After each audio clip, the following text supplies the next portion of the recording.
our thoughts. These are the actual sentences that we could pull out of our brain and write.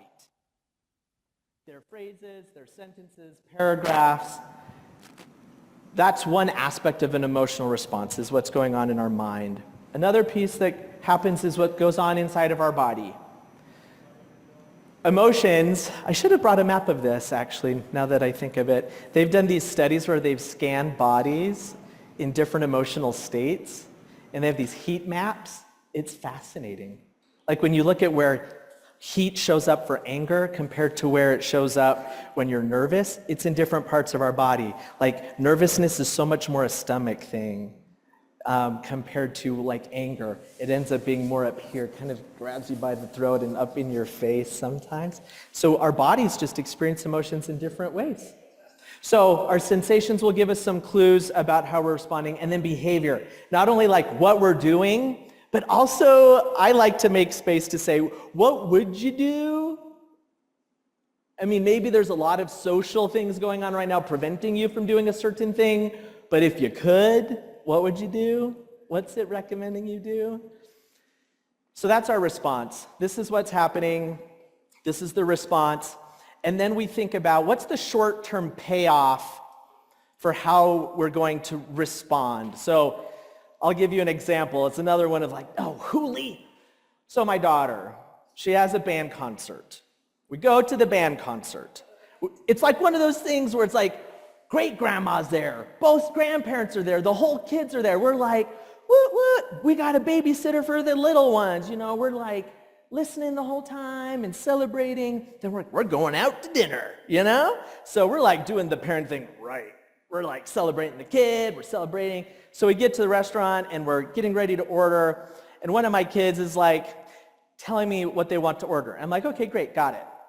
And then we get moving on and the waiter comes. And then that same kid's like, Dad, remember, la la la la, la la la la, la la la la. It was like on a broken record, like while I was talking to another adult.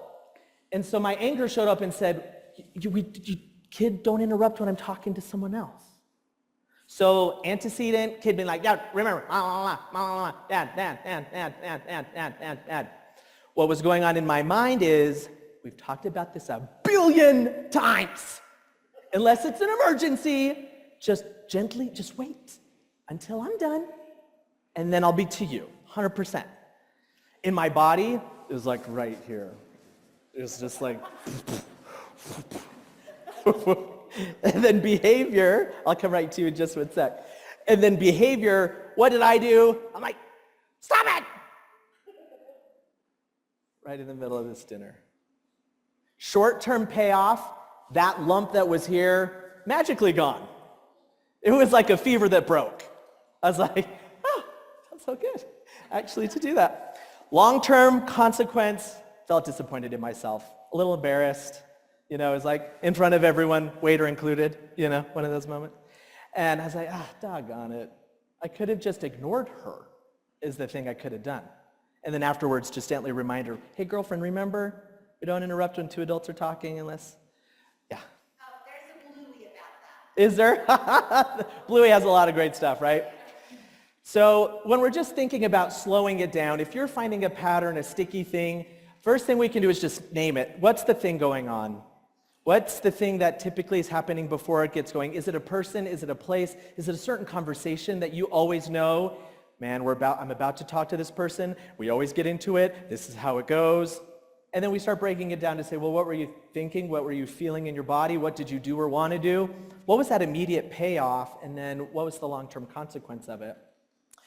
So the first thing we have to do is just name what's going on. This is what's happening for me.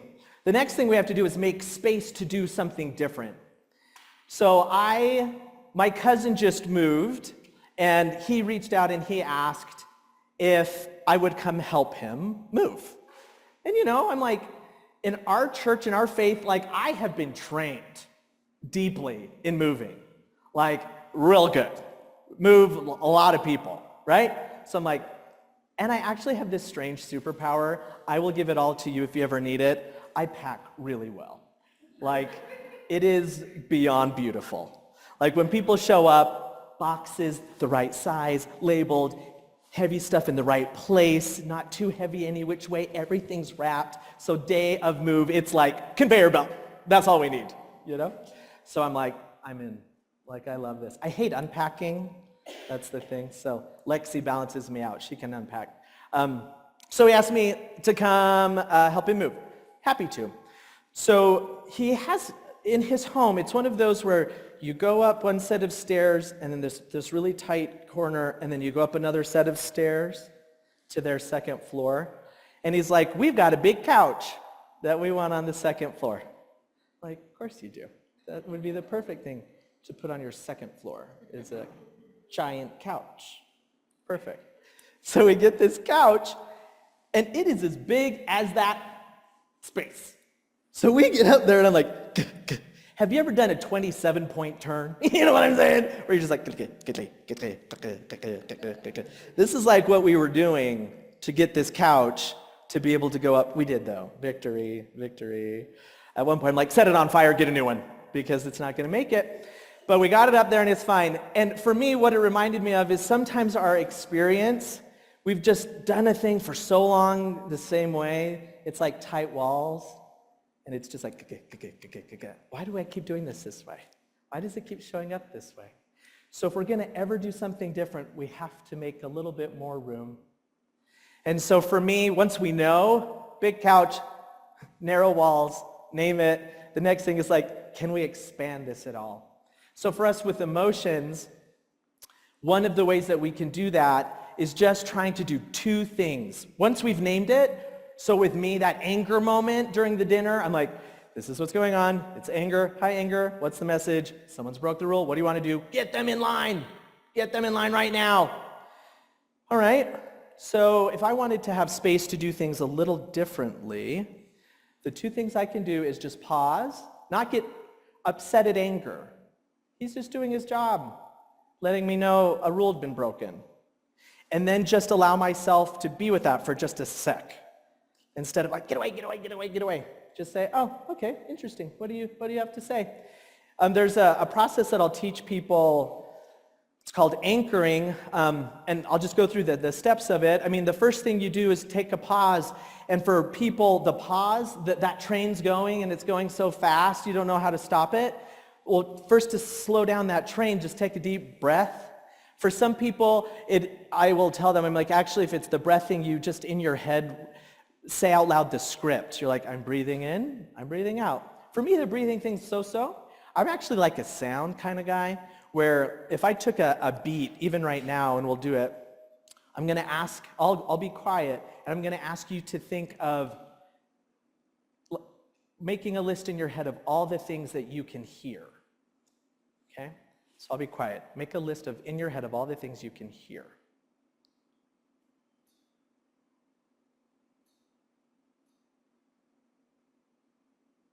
Okay, what did you hear? Fan.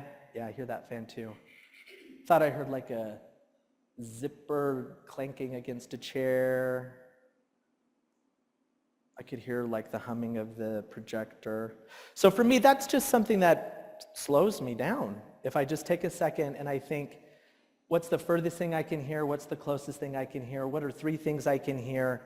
What it does is instead of having us go on autopilot and be like, this is what I'm about to do, I'm about to put you in line, is when we pause and say, oh, well, I hear the clamoring of the plates, I hear my kids laughing. It just gives me a minute to calibrate. They've actually done research that has shown with kids that have behavioral problems, they've done this test where if they literally wait 10 seconds before making a decision, they make a better decision. And so when we're like, count to 10, it feels so nerdy, but it's like actually empirically supported. And the same is for us. If we can just pause seconds, it gives us a little second to make some space to do something different. Check. So first we pause, then we check. And that's something we just talked about. Well, what are you checking? What's going on in my head? What's going on in my body? What is it that I'm doing or about to do?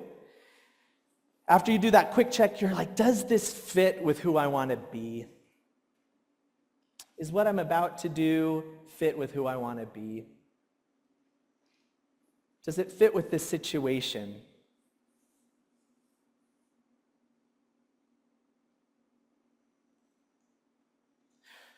There are times when what anger recommends is a really solid idea, actually. I had a nephew, he was playing at a baseball tournament this last weekend, and there was this unfortunate situation that cascaded into clearing of benches, and kids like coming onto the field and everyone getting in a big fight. And this adult man charged at my nephew to hit him. An adult man. What do you think anger said to Papa Bear? Who is a police officer, by the way. What do you think that said to Papa Bear when you see a grown man charging at your son?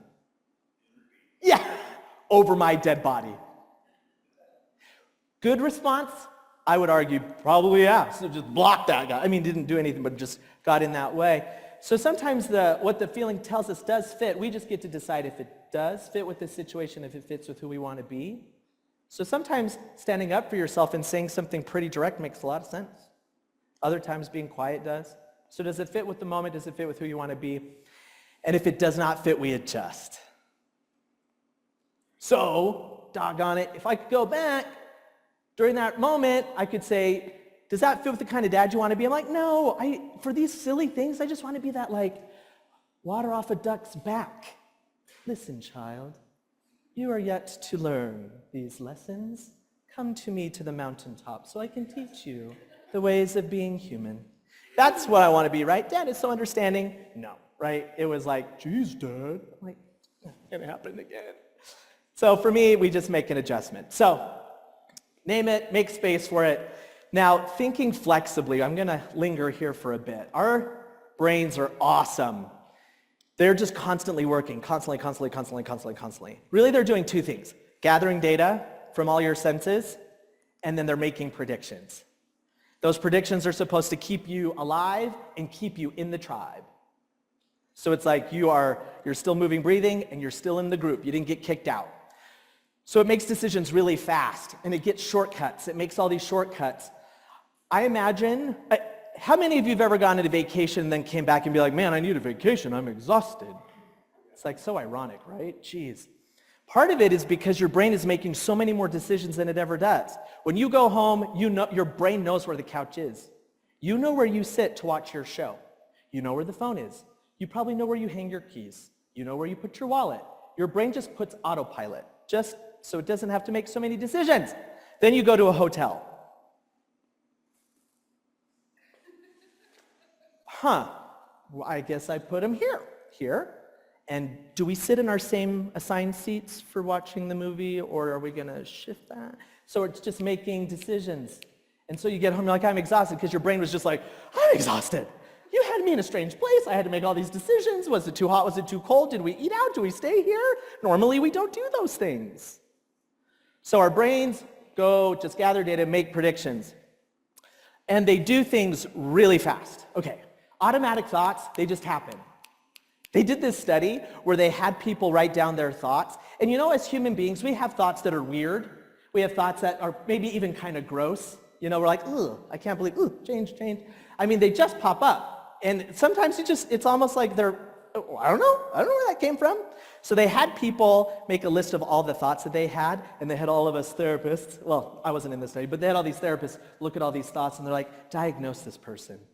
And they also had done a full battery to see if those people qualified for mental illness, so they knew if they did or not. And then they saw what the therapist thought, and the therapist was like, this is a mentally ill person, and this is their diagnosis. And they were just normal humans, no diagnosis. This is all to say we have wonky thoughts sometimes. Outside, there's just boop, boop, boop, boop, boop. Enough that someone would be like, you should get help, you know? But really, they don't need it. You just got a fully functioning brain. That's all you got.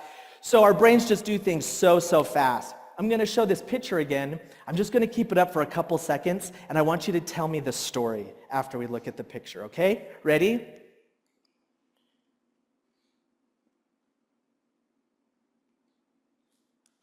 Okay, what's the story? Be brave. No. Yes. I see a boy whose mother's in a hospital bed and his grandmother's comforting. Yeah, love that. Who saw something in that range? There's two family members, someone's not well, comforting another person. Yeah, right? Totally. When I do this with people, like that combination of some kind, what were some of the details from the photo that led you to that idea? It was up for 10 seconds. What led you to that idea? Eloise, you don't have to feel like you have to answer it. Anyone can contribute, but any ideas? Yeah.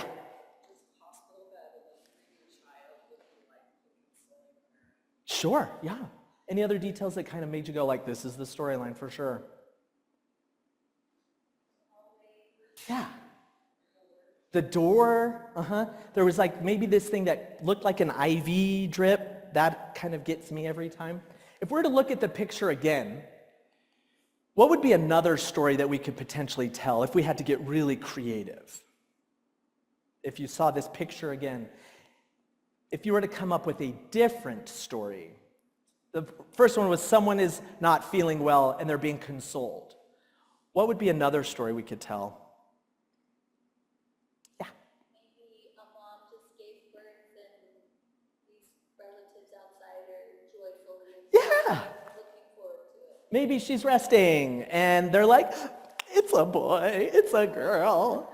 Yeah, that's just as plausible. We have no idea. We can't see their faces fully to know if it's a happy hug, a sad hug. We don't know if she's sleeping. I mean, everything's been blurred, so we can't get a good tell. I've had people say, maybe the people in the hall have no connection to the person in room 304. I've had people say, well, what if that person is just a guy with long hair and it wasn't a lady? I've even had some people say, that's the other woman, and they're in the hallway. And I'm like, geez, that got to real fast. Like, this is now a TV show situation. Like, that got, okay. But I guess you're right. Or like that was like a nurse or doctor. I mean, I've heard people say all sorts of things. They got super creative. The fact is, like in 10 seconds, you all came up with a storyline with very little information. Your brain did something marvelous. And you all went slightly different place. And so our brains, if we can catch the things that come up first and then decide if that's what we want to go with, that's like the task. So if we're going to think flexibly, it helps because they're a cycle. The way we think influences the way we feel. So if I was waving to my neighbor across the road as we're grabbing our garbage cans and they look at me, make eye contact with a colder face and then wheel it out, if I think they're mad at me, what sort of emotion might come from that? Yeah, feel a little defensive. Like, what did I do to you? Jeez, I got your mail and everything. Who do you think you are?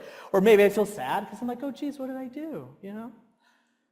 Now, feelings also impact the way we think. So let's imagine that you just got home from the best news ever, whatever that might be. If it's like the best news ever from a family member, something great happening, or you just won an amazing prize award, a promotion, something that just has you in the best place ever. So I come home, I just learned that I got promoted, and I'm feeling great, grabbing my garbage can, and I see my neighbor, and they're like, If I'm already on cloud 9, what sort of thoughts are going to go through my head if I see the Yeah. Yeah, I'm like so much more gracious all of a sudden. I'm like, we're all in different places, aren't we?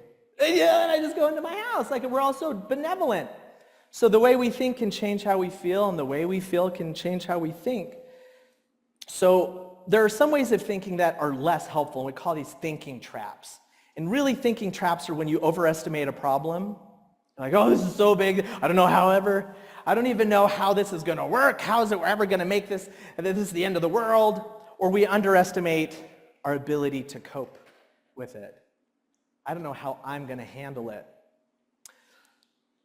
Often what I'll tell people is if you can only remember 2 questions about thinking flexibly, it's these 2.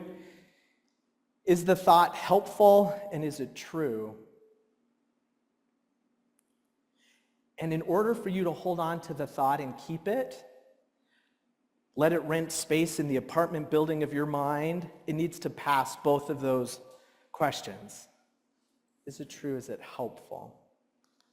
Then we do these fancy things where we want to do it more systematically, and I want to zoom in on this process. Capture, question, and rethink. So in this place, this is a sort of exercise I would do if you have sticky emotions. You know, these are the things that are really getting you. It's not like I'm walking around constantly doing this. It's just the ones that I'm like, man, I keep tripping on this guy. Anger shows up and I act a fool more consistently than I would like. Or when that sadness kicks in, I just start doing things that I'm not proud of. This is when I would lean into this sort of exercise. What we want to do is actually write it out. They've done some research on the brain to show that writing it out, pencil paper, more effective. You can do it on your phone, that's fine. But really, if you want to up the dose, it's like a paper situation. Our brains just make a different relationship actually with the borders of the paper and orientation to where it is so that it's strange, but neurologists do that kind of thing. So like here's a person I was working with, and the thought that just kept coming up for them, I'm not good enough. You know? Not good enough here, I'm not good enough here, I'm not a good enough employee, I'm not a good enough parent, I'm not a good enough spouse. That's the sentence. It just ping, ping, ping, so fast, so fast, so fast. Then we ask, is it true? Is it helpful? So I'm like, you can only give me a yes or no, my friend, only a yes or no. Is that true? You're not enough. And he's like, yes, I am not enough. Like I don't make enough, I'm not enough. I'm like, okay, all right, so we'll say it's true. Is it helpful? Even if it's true. He's like, no, that's actually not very helpful. I'm like, probably not. So if it is a thinking trap, then we say, well, what are some other options? You told me one story of the room. What's another option? So it came out more like this. There are things I'm good at, and there are things I'd like to improve. It's like, is that true? Yeah, there's a lot of things I want to do better at. And is it helpful? And it was more gentle, but it wasn't letting him off the hook, and he liked that. Not so great at everything, but I'm not too bad at some stuff. If I had someone came in and says, I had a person say, I have nothing to offer anyone. They were really sad in their life. I have nothing to offer anyone. Is that true? Is that helpful? If I did a survey of all the people in that person's life, and I asked them, do they offer anything to you? I know what they would say. I would have one person at least say, yeah, they're really important to me. What would be a different way of writing that thought if you were the person? What would be a rewrite that would be both true and helpful?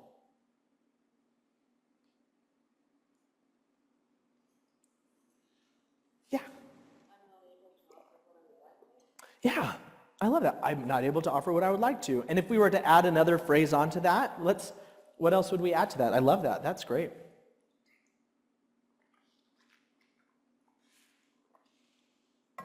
Yeah. A different one. I took too much dinner to my neighbor, and I said, I'm just a person of excesses. And he looked at me and he said, you're a person of abundance. Love that. It's just reframing it. So when I'm doing this with people, it's not like I'm asking you to get rid of the old one. I'm just like, at least add 3 other possibilities. And then your brain can start making some decisions.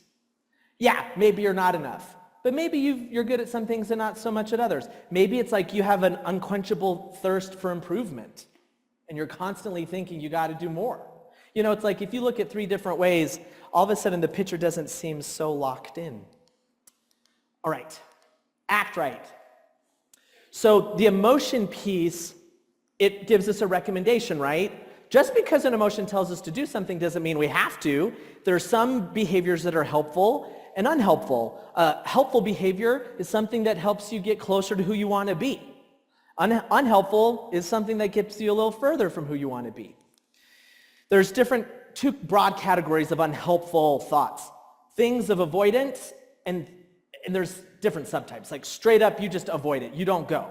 I was working with someone that they felt a lot of anxiety being around people, and so they just straight up would not go to church because being in that chapel with everyone really got them feeling that way. So they just straight up didn't go. Then I was working with someone else where they would show up to particular things, but then they were on their phone the whole time because it was like, I can be there but not. How close can I be there but not be there? Because they didn't want to be too connected to it. And then people that just avoid things up in their head, they're like, no, I don't want to think about it, can't think about that, don't want to think about it, don't want to think about it. Oh, there it is. They've even done research that when we do that to thoughts, it's like putting a beach ball in a pool. It just goes, blah, blah. Instead of just going like, oh, weird thought, not my fave. It'll go. Then all of a sudden it just goes by itself. And then some people need safety signals. They need a person to go with them. They need their phone. They need some object to help them feel like they can make it through. And then there's another kind of unhelpful action where emotion drives the bus. So if you're driving a bus and it's full of different emotions, life is better when you're the driver, but when anger like grabbed the steering wheel of my bus and took us for a left turn, it didn't go great. I can listen to what they have to say, but I'm like, we're not turning left. I know you really want that, but we're going straight. We're just going to go straight. So when we let the emotion drive the behavior, when you're feeling that lump and you're like, la, la, la, la, that's it driving it. When you're like, I'm so sad, I'm going to stay in bed all day. It's like, that's just letting the emotion drive your behavior instead of saying, I'm really sad today, and I think laying in my bed all day is not going to help me. So I'm just going to get up and go for a walk. I'm going to get ready for the day. Same process that we do for actions. The only thing that's a little bit different that I want to point out is we ask, is it helpful? We rethink, what could I do instead? And then when we think about what we could do instead, we want to pause and say, what was the short-term payoff of doing something different? So I had someone in that same boat, right, too nervous to go into the chapel. They went into the chapel. They made a choice to sit in the chapel. Immediately, they felt crummy. They were like, I feel so nervous. This feels really bad. I got to get out of here. But the long-term consequence was there was a moment of connection with someone. Like, oh, hey, Cole, good to see you. And all of a sudden, there's this like, oh, I didn't feel quite so lonely.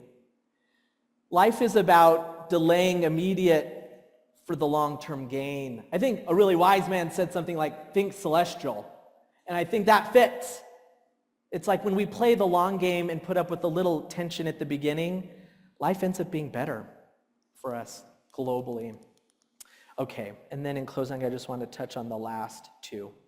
Physical sensations get us to do things. That lump in my throat, that was like loading a spring. And I was like, I gotta get rid of this. I'm gonna yell. I'm so sad, I've just gotta regress.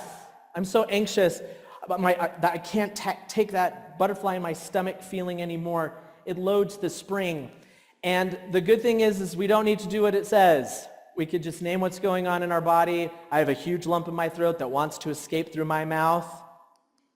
I'm just going to take a sec with it, and I'm going to make a choice. We go back to make space.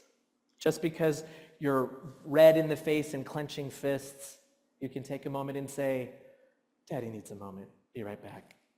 And we can have a moment. Or I feel so sad I can't get up. Like my body, I feel like there's a weight on my chest. The sensation is saying, be still. If that fits, go for it. But if not, you're like, I think I'll shower and I'll do my hair and get out of bed. And the very last thing is turning toward the thing. Make a list of stuff that's hard. It could be a person, a place, a particular emotion. And then you can rank it as far as difficulty. Man, when I'm with that person and we have this kind of conversation, I would avoid that so much. I never want to see that person again. You're walking down Walmart and you see someone in the aisle, you're like, okay, it's going this way. It's like just the list of things that you find that you're kind of keeping at arm's distance from yourself. And you could say intensity, how much are those you're trying to get away from? Pick one. Just pick one from the list. It doesn't matter. And then get yourself ready and say, what are some things that could go on in my head that could get in the way of me behaving the way I want? What are some actions that might come up naturally, habit, that might get in the way of being the human I want? All right, I'm going to see this person. We're going to have this really difficult conversation about church stuff. We see totally different, but I'm in a relationship with these people. How do I handle that? These are going to be the thoughts that are probably going to come up in my mind. These are the physical sensations that are probably going to come up in my body. This is typically what I'm about to say, but really what I want to be able to do is this. And just be in a place where you're like, I'm just going to be open to right now the fact that I'm going to feel sad, or I'm going to feel angry, or I'm going to feel upset about that. You try it out, and then after you try it out, you come back and say, how did that go? What went through my mind? What went through my body? What did I do? What was that short-term, long-term? And repeat. It's an invitation to live courageously, to walk forward with faith and not fear. So their emotions will be telling you to stay away, but God could say, why don't we just face it together and screw up together and repeat together and find a way of living life that feels satisfying and messy, right? When people ask how my life is, I'm like, it's a beautiful mess. You know, he just looks at it, he's like, oh, Hooley, like, what are you doing, bro? I'm like, I'm figuring it out. I'm just figuring it out. So here's that book. If this sequence of things made any sense or is helpful, there's like a self-help workbook that you can use. They've actually done some studies on it and found that folks that even had like a mental illness, something that should be seen with therapy, that they've improved by going through these exercises in this book, just going through the book itself. So there might be times where folks will come and say, should I go to therapy? And say, well, we could try that, or do you want to try something on your own first and see how that goes? Anyway, friends, I think we've hit our time, so you can do your next session. I'll be around even after the fact, though, if you have any questions. Thanks for hanging out with me this morning. It's great seeing you all.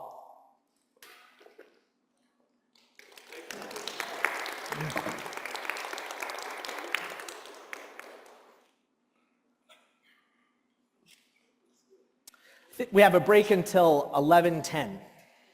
Yeah, thank you. Thank you so much.